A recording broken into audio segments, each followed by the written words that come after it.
chilling mirror, a nightmare come to life. Some nightmares stay in your mind. Some nightmares disappear when you wake up. And some nightmares wake up with you. This is the story of the hollow mirror, a cursed relic that doesn't just reflect the world around it. It takes something from it. The estate sale that started it all. It was a stormy afternoon when Maggie found the mirror.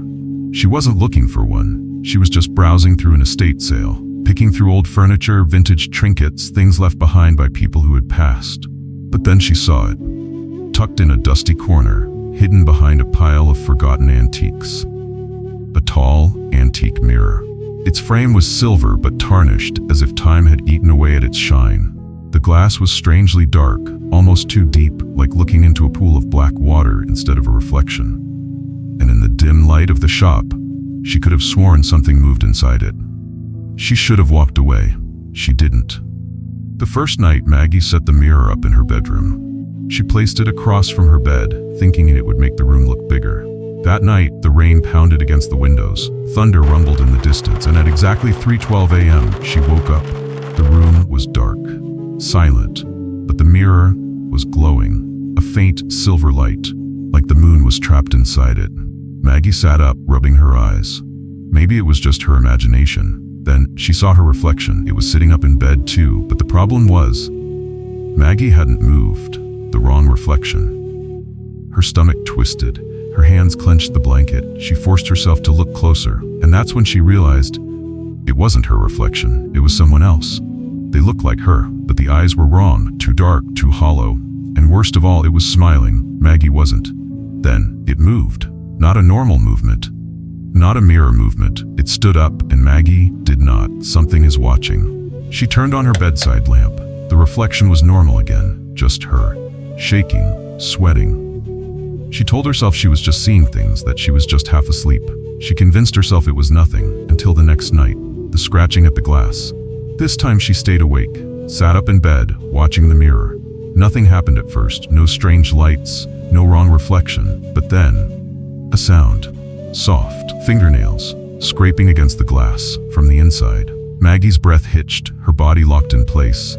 Then a whisper, not from the room, from the mirror. "Let me out." The last night, Maggie decided to get rid of it. She didn't care how much she paid. She didn't care if it was an antique. She was done. But when she tried to lift it, it wouldn't budge. The mirror was too heavy. It was like it was rooted to the floor. Then, the light flickered. The air grew thick, and Maggie wasn't alone. She turned back to the glass, and her reflection was gone. Instead, something else stood there. Tall, shadowed, hollow-eyed, and then it stepped forward, straight through the glass, into the room. Maggie screamed. The lights shattered, and then darkness. She never woke up. The next morning, Maggie's friend came over. She had been texting Maggie all night, but there was no response. The front door was unlocked. The apartment was silent, and in the bedroom, the bed was made. The room was empty, but the mirror was still there, standing, waiting. And when her friend looked into it, for just a second, she saw Maggie, not standing in the room, inside the glass, mouth open, silent, screaming. The hollow mirror still waits. No one knows what happened to Maggie. Some say she left town, some say she lost her mind. But the mirror is still out there, still waiting. And sometimes, if you look into the wrong mirror at the wrong time, you might see something staring back. Not your reflection, something else. Something waiting to take your place. That's tonight's story. If you ever had a creepy experience with a mirror, let me know in the comments. And if you liked this story, subscribe and hit the notification bell for more terrifying tales. Until next time, sleep well.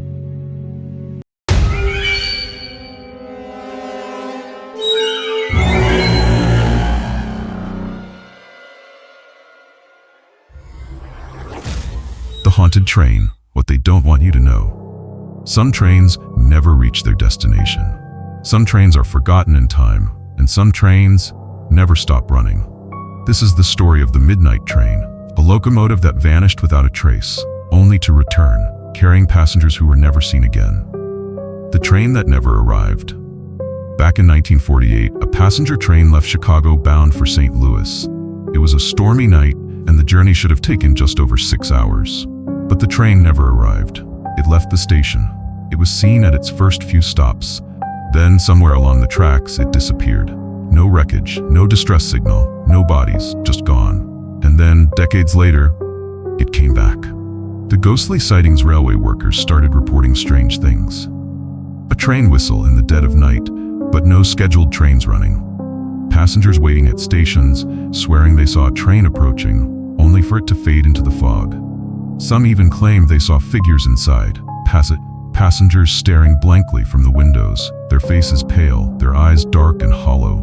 And then there was the conductor, a tall, thin man dressed in an old-fashioned uniform, standing at the platform, watching, waiting. And when someone dared to step closer, he vanished. The survivor, who never should have been in 1973, a man walked into a police station in Springfield, Missouri. He was disoriented, confused. His clothes were tattered. He claimed he had just stepped off a train, the midnight train. The officers were confused. There was no train station near where he had been found. And then he pulled something out of his pocket. A ticket stub, dated October 24th, 1948, the night the train disappeared. The man was identified as William Grayson, a businessman who had been on board that missing train. But the problem was, he hadn't aged a single day. The night passengers disappear. To this day, the midnight train still haunts abandoned tracks. Some people claim to have seen it, a shadowy locomotive cutting through the darkness, moving without a sound. Some even tried to board it, only for no one to ever see them again. And then, there's the real horror. Every year, on October 24th, at exactly 3:17 a.m., the train is said to stop at an unknown station. No one knows where it goes. No one knows where it comes from. But if you hear the whistle in the night, if you see the glow of its headlights cutting through the fog, don't get on, because some trains never let their passengers go. The final warning. The midnight train is still out there, still searching for its lost passengers, still waiting for the next unlucky soul to step aboard. If you ever find yourself alone near old tracks and hear a train coming, run, because some journeys never end, and some tickets are one way only. That's tonight's story. Have you ever seen a train that shouldn't be there? Let me know in the comments. And if you like this story, subscribe and hit the notification bell for more terrifying tales. Until next time, sleep well.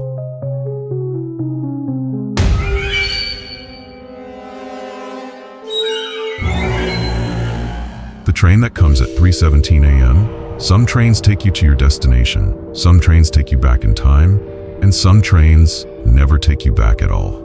This is the story of the train that comes at 3:17 a.m., a locomotive that appears out of nowhere, picking up passengers who are never seen again. The mystery of Carter Station. In a small town in Kentucky, there's an old abandoned train station called Carter Station. The tracks have been rusting for decades. The ticket booth is boarded up. The schedule board still reads a final departure time from 1949. But the strangest thing? People still claim to see a train stopping there, a train that shouldn't exist. And the passengers? They never come back. The man who took the last ride. It was a cold November night when David Holloway drove past Carter Station on his way home. The town had long since died. Most of the shops had closed, and the old train station was nothing more than a relic of the past, or at least, that's what he thought. As he drove past, he saw something strange. The lights inside the station were on, and standing on the platform was a line of people, dressed in old-fashioned clothes, men in long trench coats and fedoras, women in dresses from the 1940s, all waiting for a train that shouldn't be there. Then, he saw the headlights cutting through the fog. A train was approaching. He pulled over, confused. No trains had run through Carter Station for decades, but as the train slowed to a stop, something in his gut told him, "Don't watch, don't listen, don't get out of the car." And then he saw him. A man, dressed just like the others, except his face looked familiar. David's grandfather, a man who had disappeared in 1949 after boarding a train. The 3:17 a.m. curse. David couldn't move. He watched as his grandfather stepped onto the train, along with the other passengers. The doors slid shut, and just before the train started moving, his grandfather turned, looked directly at him, and smiled. The train disappeared into the night. David jumped out of his car, running to the station. The platform was empty. No lights, no passengers, just the cold wind and footprints in the dust. That was the last time he ever saw his grandfather or the train. The last ticket David told his story, but no one believed him until he received a letter mailed from an unknown address. Inside was a train ticket for a departure from Carter Station, dated November 23rd, 1949. The night his grandfather disappeared, David never opened the letter again, and he never drove past Carter Station after dark. The final warning: the train still comes. Every year on November 23rd at 3:17 a.m., it pulls into Carter Station, doors open, waiting for new passengers. And if you step on board, you'll never come back. If you ever find yourself driving past an abandoned train station, if you hear the whistle of a train that shouldn't be there, don't stop, because some trains only take one-way passengers. That's tonight's story. Have you ever seen something that shouldn't be there? Let me know in the comments. And if you like this story, subscribe and hit the notification bell for more terrifying tales. Until next time, sleep well.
You